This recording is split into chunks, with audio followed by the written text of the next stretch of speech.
Welcome to our channel. Today we how to enable AWS Amplify Auth in React Native, full guide step by step clearly. First, ensure you have Node.js and React Native CLI installed on your machine. Open your terminal and create a new React Native project by running the command npx react native init myamplify app. Navigate into your project directory using cd myamplify app. Next, you'll need to install AWS Amplify dependencies. Run npm install AWS Amplify React Native. After the installation is complete, configure Amplify in your project. Create a new directory called src and within it, create a file named awsexports.js.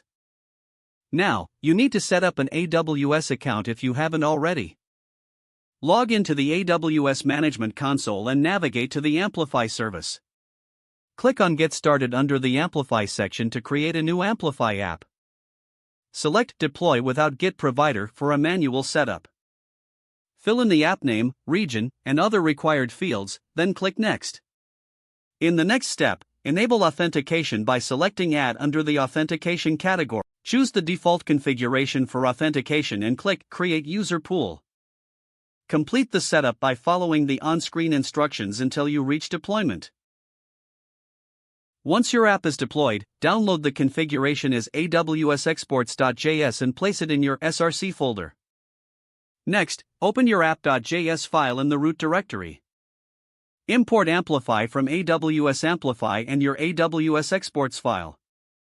Add the following line, amplify.configure, AWS exports, to configure your project with AWS settings. Now, to implement authentication, you will need the Authenticator component. Import the Authenticator from AWS Amplify React Native.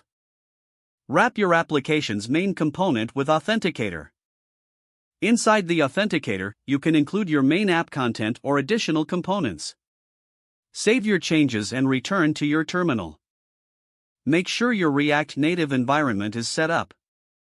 Now, run your app on an emulator or a connected device using npx react native run Android or npx react native run iOS.